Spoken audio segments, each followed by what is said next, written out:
What's up, world? Yeah, it's the king of the universe. I'm back with a banger, man. Again, you know I own the universe. I've been telling people. Nah, people don't get it. Welcome to the number one sneaker podcast in Mzansi. Nobody's doing it bigger than us, man. So welcome to Sneaker Reaction with Street Jupiter. Peep this. Peep this. Peep this. So this shoe brand that I got is actually one of the first basketball brands to ever hit NBA. I'm talking about like back in the 1930s and stuff like that.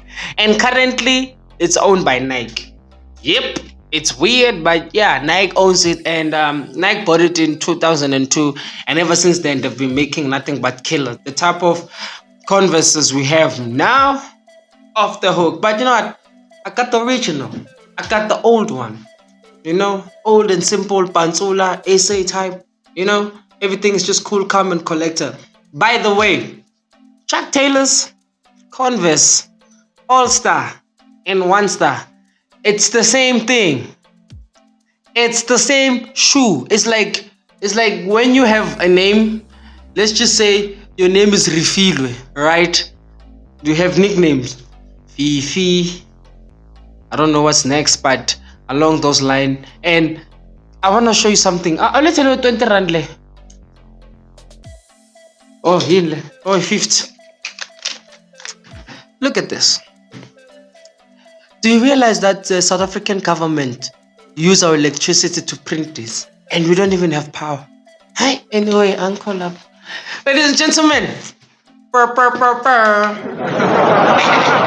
So I got these on. This beauty. These guys. Nice and simple, straightforward shoe. No, it's a nice and simple thing. So this is a size 7 women and 5 men. So people like me who has a small foot, I go for the ladies cut most of the time, because you see how beautiful the ladies cut is. It fits your shoe perfectly, because there are some people out there with small feet, but their feet are like fat. You know, it's like whenever they walking barefooted, it looks like a bubble fish. That shit just be expanding and so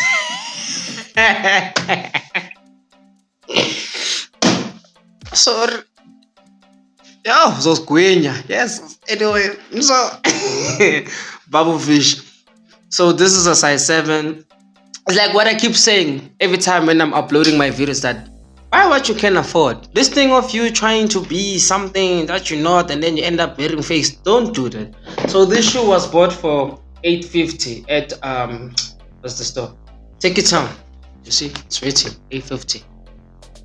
You know, go copy these. It's a nice, beautiful white shoe. And washing this, Converse, man. Converse are a hard shoe to wash.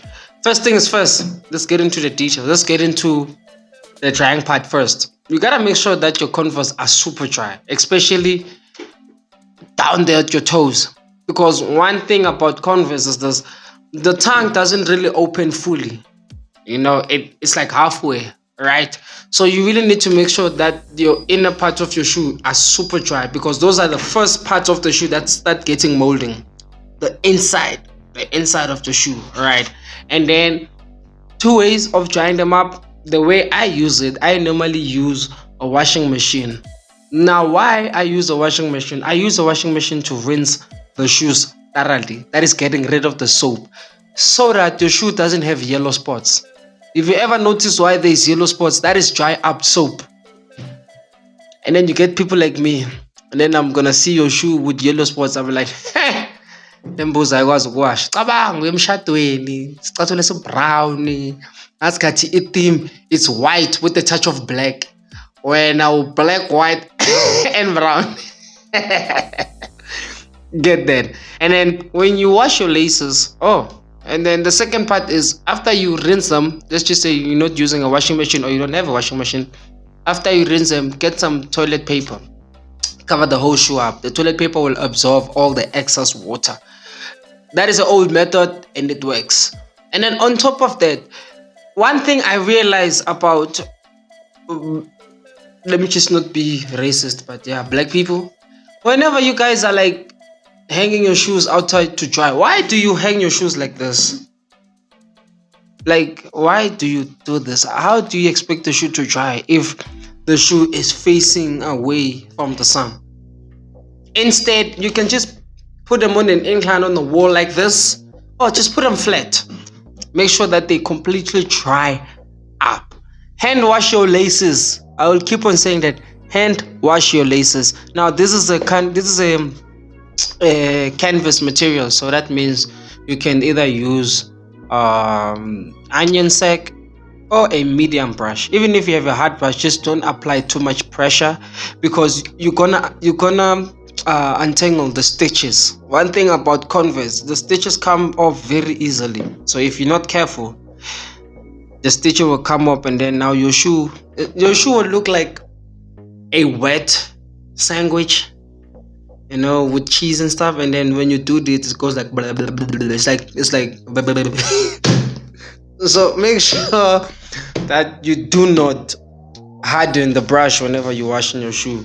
You get that, and then make sure that they thoroughly dry up for you to wear them. Oh, young Ton. So please take care of your kicks. Take care of your kicks. And before I close this video, I gotta talk about what makes me get to the level that I am. And I've been telling people that I am not of this planet. I'm the king of the universe. Go copy this. Yes. More fire, more energy. It gives you that extra kick. And every time when you open it, it goes. In your favorite words of StreetJupiter. Adios.